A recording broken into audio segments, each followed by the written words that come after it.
Muy buenos días compañeros, esperamos que se encuentren muy bien. Nosotros somos el grupo número 7 de semiología. Vamos a hablar un poco sobre las cefaleas desde un enfoque semiológico. Los integrantes de nuestro grupo son las personas que logran visualizar en pantalla. Y los ponentes vamos a ser Manuela Álvarez Marín y mi persona, quien les está hablando, Esteban Jaramillo. Bueno, antes de proceder a desglosar como nuestra temática, les traemos un caso clínico para que podamos hacer una correlación mucho más profunda. Resulta que tenemos un paciente masculino de 25 años de edad que es estudiante de medicina, un motivo de consulta de me duele la cabeza. Resulta que él nos refiere que hace aproximadamente 2 años viene sufriendo estos dolores de cabeza, presenta un episodio al mes aproximadamente, siempre de predominio hemicraniano, que le dura aproximadamente entre 12 a 24 horas, que siempre es 7 u 8 sobre 10 en la escala análoga del dolor, de tipo pulsátil, que usualmente mejora con el reposo y la ingesta de AINES. Además nos dice que antes de cada episodio, 10 a 15 minutos antes, presenta parestesias en cuello y una ceguera temporal por ojo derecho. Pero resulta que él nos consulta hoy porque hace aproximadamente 2 semanas estos episodios se empiezan a presentar hasta 2 veces por semana, es mucho más constante, llegan a ser hasta 24 horas de dolor de cabeza con o más tiempo, con un mismo dolor o inclusive una intensidad un poco mayor, pero esta vez sin signos de focalización neurológica, ya no presenta esas parestesias y esa ceguera temporal.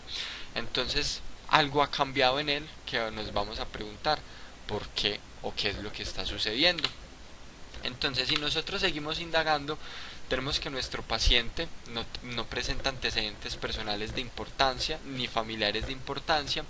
Además que luego de cada episodio los síntomas neurológicos usualmente desaparecen, pero esta vez ya él no está cursando con esos síntomas neurológicos. El patrón y el tipo de la cefalea de nuestro paciente anteriormente, antes de estas 2 semanas, era completamente normal para él, era algo muy cotidiano para él sufrir mensualmente una cefalea con estas características. Antes era estable en el tiempo, ya es 2 veces a la semana que está teniendo esos episodios, sigue siendo de mismo predominio hemicraniano. Antes era con síntomas neurológicos que le precedían, esta vez ya no precede con ningún síntoma neurológico, no debuta con nada. Y además, como atenuantes o precipitantes, el paciente nos refería que mejoraba con el reposo y con el consumo de AINES, pero que esta vez no mejora con el consumo de AINES. Entonces, hasta ahí con la información que tenemos, esto es suficiente para nosotros como clínicos clasificar si tenemos una cefalea primaria o secundaria. Resulta que entre estos tipos de cefaleas, las cefaleas primarias son cualquier cefalea idiopática donde hay una interpretación errónea de los estímulos exógenos o endógenos que existan en ese momento. Entonces, al haber una hipersensibilidad de nuestras vías nerviosas, que ya lo vamos a explicar más adelante, va a haber una interpretación de dolor que se va a reflejar en un síndrome cefalálgico. Eso es una cefalea primaria, cuando es inclusive de causas idiopáticas. Cuando hablamos de una cefalea secundaria, es cualquier proceso cefalálgico secundario a otro proceso, como cuál, a una alteración vascular, a una alteración nerviosa, a un trauma inclusive, a procesos infecciosos, a procesos tumorales, ocupantes de espacio, entre otros. Entonces, hasta aquí nosotros como clínicos no podemos definir si tenemos una cefalea primaria o secundaria. Tenemos que seguir indagando o tenemos que seguir evaluando a nuestro paciente para poder determinar muchísimas más cosas. Entonces, procediendo al examen físico, tenemos un paciente estable hemodinámicamente respecto a sus signos vitales claramente, y a un examen físico más detallado y profundo en los diferentes sistemas, tenemos en cardiovascular, respiratorio, gastrointestinal, genitourinario, todos los sistemas, sin ninguna alteración funcional ni siquiera estructural. El paciente no refiere absolutamente nada. Entonces uno se pondría a pensar, el enfoque de un paciente con cefalea tiene que estar obviamente en la valoración del sistema neurológico para encontrar algo raro ahí. Pero resulta que en más del 70% de los pacientes que sufren o cursan con un síndrome cefalálgico, todos sus sistemas son completamente normales. Y eso incluye a nuestro paciente. Tenemos un paciente consciente orientado en las tres esferas, alerta, colaborador, con un lenguaje bastante coherente, con pares craneales conservados, reflejos osteotendinosos normales, fuerza en todas las extremidades sin debilidad, con la sensibilidad conservada, sin alteraciones de la marcha, ni signos meningios, ni alodinia, ni parestesias aparte de las que presentaba en los episodios o espasmos evidentes. Entonces tenemos un paciente completamente normal. Bueno, entonces para proseguir con nuestra temática, ustedes se preguntarán, ¿por qué tenemos que hablar nosotros de cefalea?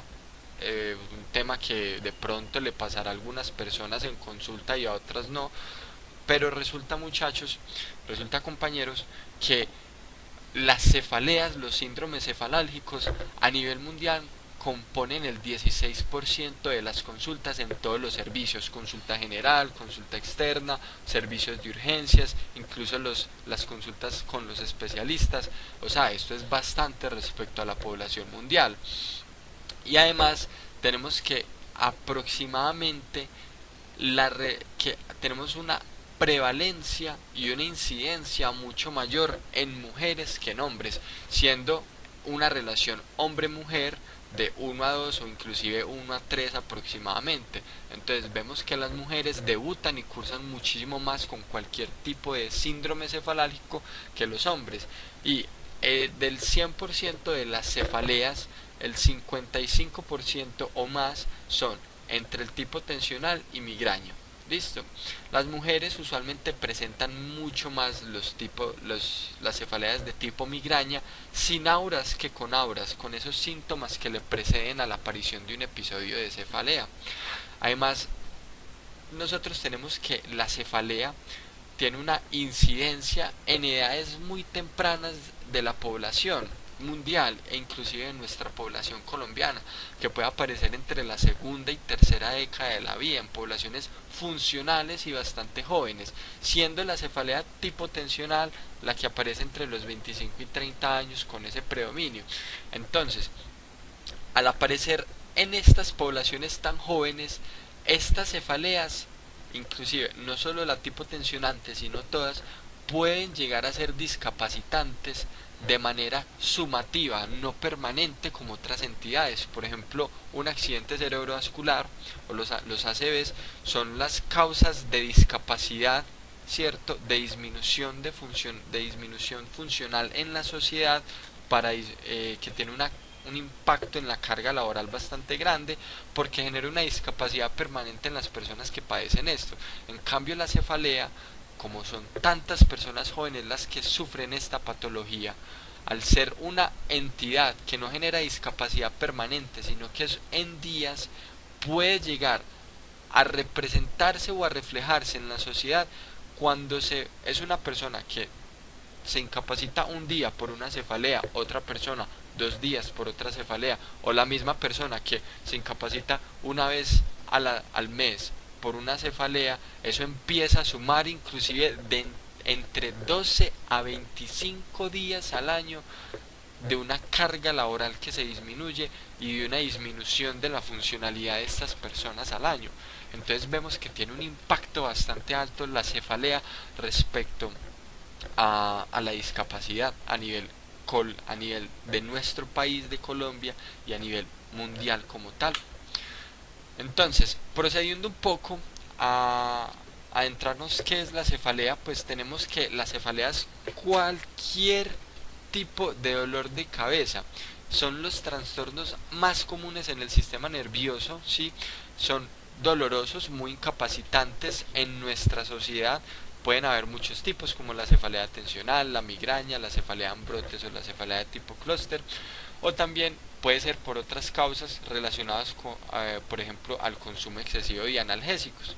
Entonces, la cefalea es cualquier dolor de cabeza idiopático secundario a cualquier otro proceso, y resulta que la Sociedad Internacional de Cefaleas saca trata de sacar constantemente una clasificación para las cefaleas, y ellos nos disponen muchos tipos de cefaleas. Tenemos entonces las cefaleas primarias y las cefaleas secundarias. Como lo habíamos dicho, las cefaleas primarias son síndromes cefalálgicos idiopáticos por una hipersensibilidad a un estímulo que generalmente se interpreta como nociceptivo o doloroso. Entre estas cefaleas primarias tenemos lo que es la cefalea migraña, la cefalea tensional, las cefaleas del trigémino, que usualmente estas son la cefalea tipo clúster o en racimo, y otros tipos de cefaleas primarias. En las cefaleas secundarias tenemos las que son secundarias a cualquier situación, a un proceso traumático, alteraciones vasculares, alteraciones nerviosas, a trastornos de la homeostasis, a alteraciones del espacio a nivel intracraneal por lesiones ocupantes como procesos malignos o inclusive benignos, entre otros, y las cefaleas por neuropatías craneales dolorosas u otro tipo de cefaleas. Resulta que las personas pueden clasificar las cefaleas como ellas quieran. El problema es que para que se pueda clasificar tienen que existir unos patrones específicos. Esta Sociedad Internacional de Cefaleas clasificó todos estos tipos de cefaleas. Hay muchísimos tipos de cefaleas. Hay muchísimos tipos de cefaleas que cada una desprende una subdivisión muy larga, demasiado larga, porque todas las cefaleas pueden ser secundarias a otros procesos. Entonces lo importante es conocer que hay una entidad para clasificar estas cefaleas, donde nos diga cuáles son los tipos de cefaleas para nosotros enfocar nuestro diagnóstico o enfocar a nuestro paciente como tal. Entonces, ¿por qué suceden los síndromes cefalálgicos o a qué se deben estos? Resulta que anteriormente se creía que la teoría más aceptada era la de una vasoconstricción, y una vasodilatación de rebote como explicación para un dolor de cabeza, para un síndrome cefalálgico. Pero resulta que esta teoría ya se descartó. ¿Por qué? Porque se ha demostrado que la cefalea es por una interpretación inadecuada de los estímulos externos o inclusive endógenos que pueda tener una persona respecto a su sensibilidad. Entonces, hay una hipersensibilidad de las vías nerviosas que interpretan el dolor, y esto va a generar una nocicepción. Esto se va a ver reflejado como una nocicepción. Entonces, cualquier estructura a nivel cerebral que tenga interpretación de dolor, que tenga vías aferentes, pues va a llevar esto a nuestro núcleo, va a llevar esto a nuestro tronco cerebral para la interpretación del dolor, y eso se va a ver reflejado como un síndrome cefalálgico. Cualquier tipo, ya sea secundario un trauma, ya sea una cefalea secundaria o una cefalea primaria como tal. Entonces, aquí en este recuadro vemos una de las principales vías o la vía fundamental para la interpretación de dolor en cefalea, que esta es la vía aferente trigeminovascular, de que parte principalmente desde los vasos meningios como tal. Entonces, estos nervios del trigémino pasan a través de estos vasos y van a hacer sinapsis con neuronas de segundo orden en el complejo trigémino cervical. Estas neuronas es importante saber que se proyectan hasta el asquinto talámico. Luego de esto van a ser usadas desde el tronco del encéfalo para hacer sinapsis con el tálamo. Esto es lo que va a permitir la modulación de las vías aferentes del dolor, que va a ir a través de ¿dónde? Obviamente pues de su vía trigeminovascular, pero que van a provenir principalmente de ¿dónde? De la vía trigeminovascular van a proceder hasta el núcleo, van a proceder o van a pasar a través del núcleo del rafe magno, del núcleo salival superior, del locus cerúleo y del núcleo del rafe dorsal. Entonces, a través de estas vías se puede explicar el dolor, que esta es la teoría hoy más aceptada para los síndromes cefalálgicos, netamente es por una hipersensibilidad del dolor o una interpretación inadecuada del dolor, de los estímulos sensoriales que pueda tener la persona, y a través de todas estas vías va a generar entonces la clínica del paciente, ¿cierto? Esos signos de focalización neurológica se pueden explicar perfectamente por esto, porque a través de esta estructura tenemos muchos núcleos que también pueden verse hipersensibilizados. ¿Listo? Entonces esta es la teoría más aceptada para los síndromes cefalálgicos. Entonces, para nosotros proceder un diagnóstico, resulta que no existe una prueba diagnóstica. el diagnóstico para una cefalea es netamente clínico. Nuestras principales herramientas van a ser una anamnesis muy exhaustiva y un examen físico muy explícito y muy detallado.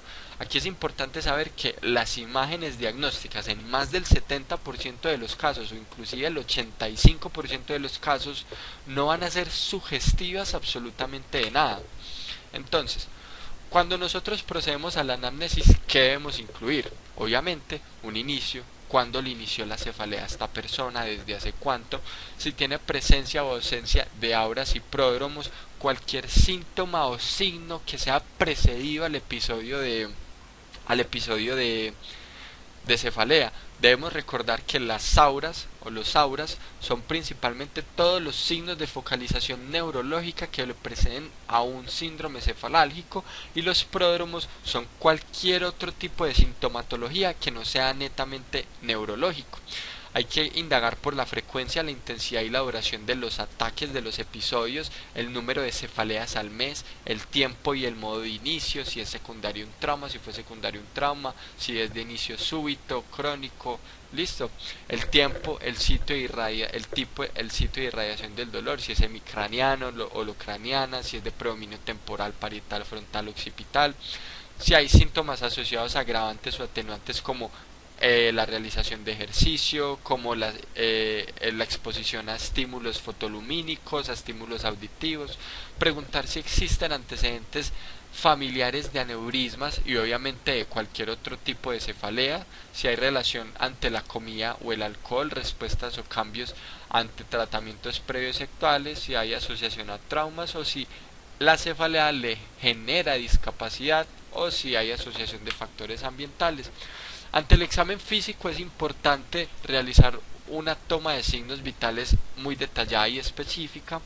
Tenemos también que realizar una visualización, tenemos que realizar una auscultación de tráquea o de cuello para evitar o para detectar posibles soplos. Esto nos va a permitir ver una alteración alteraciones arteriovenosas.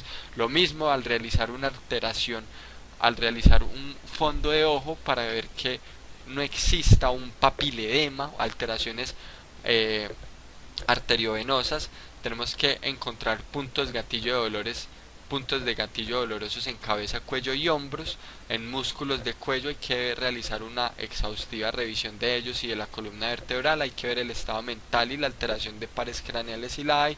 Simetrías en pruebas motoras, reflejas, celebrosas y sensoriales.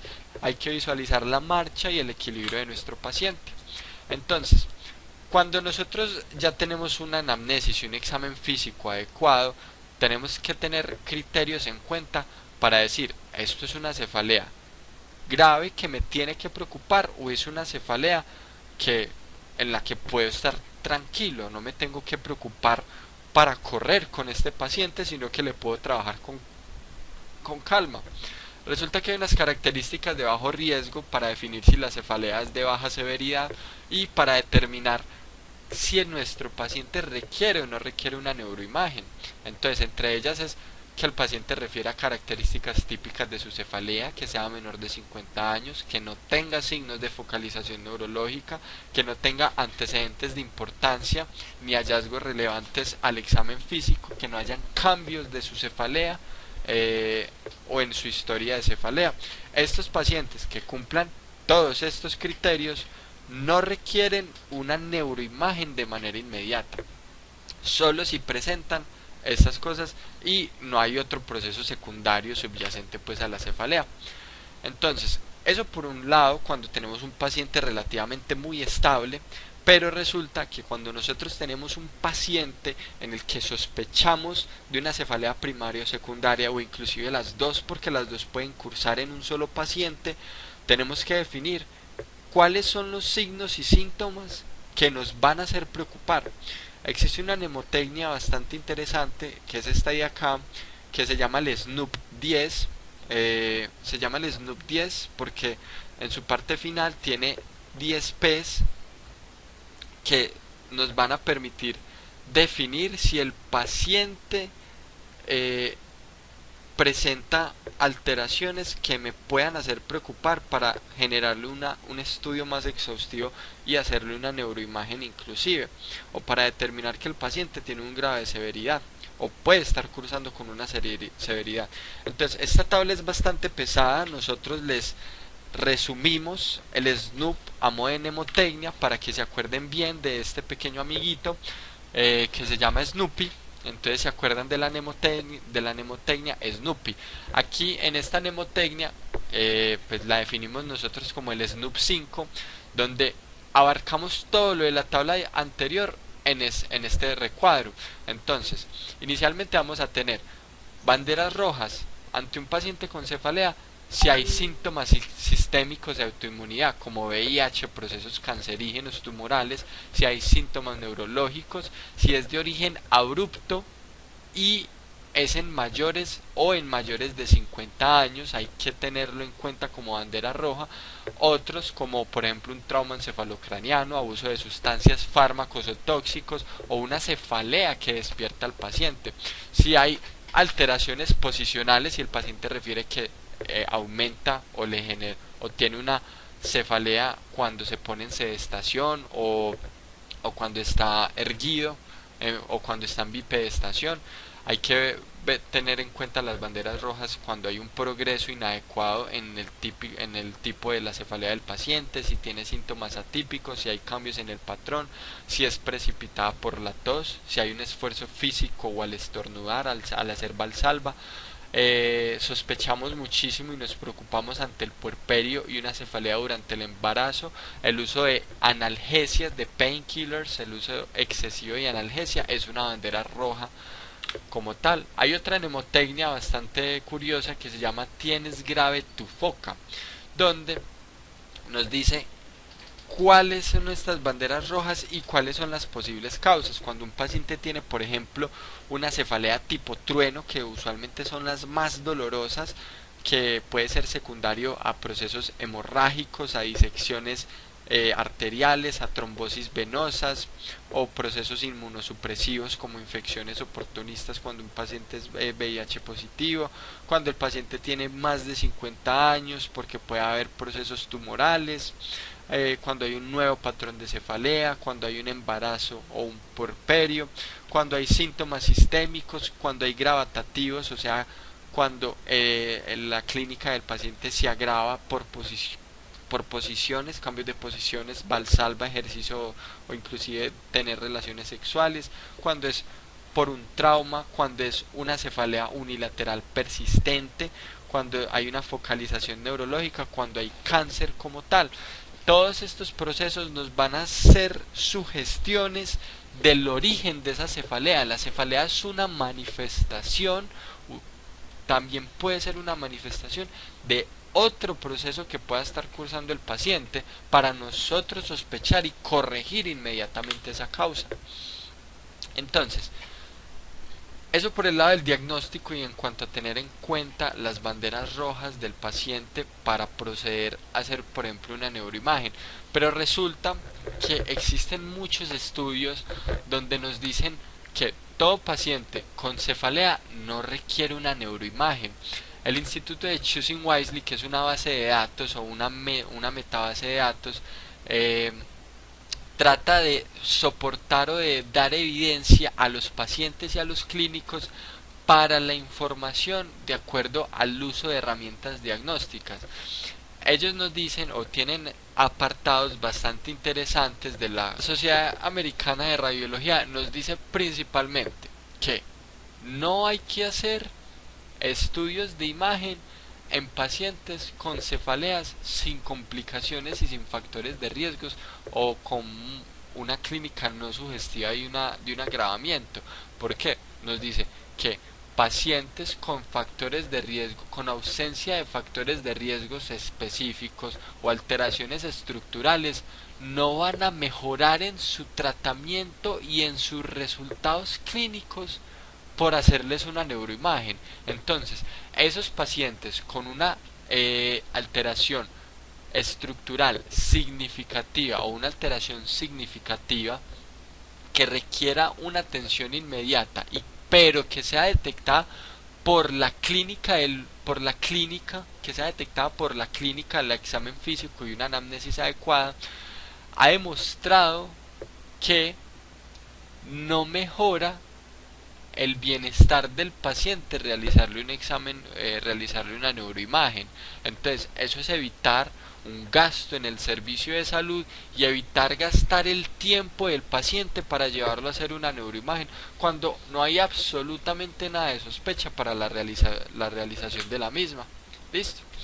Entonces, respecto al tratamiento de nuestro paciente en un servicio de urgencias, pues inicialmente, obviamente, hay que determinar el tipo de cefalea, si se puede, pero usualmente todos los pacientes se deben manejar a nivel de urgencias con hidratación, porque se ha demostrado que hidratar al paciente mejora la circulación y disminuye esa sensibilidad o esa hipersensibilidad de las vías nerviosas. Entonces, hay que tratar al paciente con solución salina para hidratarlo, para infundirle continuamente en el servicio de urgencias. Hay que darle manejo de dolor. Puede ser manejo de dolor ¿con qué? Con AINES o triptanes como tal. Entonces, por ejemplo, cuando estamos hablando o inclusive con metoclopramida, la metoclopramida ha demostrado ser muy efectiva para la disminución de la sensibilidad del dolor en estos pacientes. Pero entonces, como sabemos que la metoclopramida, uno de los principales efectos adversos es los síntomas extrapiramidales, se puede dar junto con difenhidramina para evitar esta misma aparición de los síntomas extrapiramidales. También podemos tener de alternativas AINES, ketorolaco, la dipirona o el diclofenaco, que son bastante efectivos en el servicio de urgencias o bastante efectivos para la resolución de los síntomas del paciente. Esto no va a quitar, no va a eliminar completamente el síndrome cefalálgico, pero sí lo va a poder mejorar. Ya tenemos los triptanes, como el sumatriptán o el sulfato de magnesio o la hexametasona como tal, también se puede utilizar en el servicio de urgencias. Tenemos una amplia gama de medicamentos que podemos utilizar en el servicio de urgencias para generar una resolución de la sintomatología de nuestro paciente. Listo. Listo, muchachos, como conclusiones tenemos entonces que ante una cefalea, ante un síndrome cefalálgico, tenemos que realizar una anamnesis y un examen específico y detallado. Recuerden mucho la mnemotecnia del SNUP5, ¿cierto? Para las banderas rojas del paciente. Y cuando hablamos de cefaleas secundarias, obviamente hay que encaminarse a la corrección de la causa o a detectar la causa que le está generando el síndrome cefalálgico. Si es una cefalea primaria, que son las más comunes, hay que considerar, como lo acabamos de ver, la amplia gama de medicamentos para el tratamiento del dolor. Hay que identificar las banderas rojas, recordar que banderas rojas o un paciente con cefalea no es igual a neuroimagen, es buscar causas secundarias para corregir eso y determinar ahí en verdad la necesidad de la neuroimagen. Hay que darle un plan de manejo a nivel hospitalario al paciente y hay que dejar un plan posterior al alta. ¿Por qué? Porque esto va a evitar recurrencias en el servicio de salud y los mismos reingresos. Y a un paciente con una cefalea principalmente primaria, hay que realizarle un seguimiento y un control bastante específico para que no hayan progresos inadecuados o que no deseemos sobre nuestro paciente. Listo, muchachos, muchas gracias, esta es nuestra bibliografía, todo bien.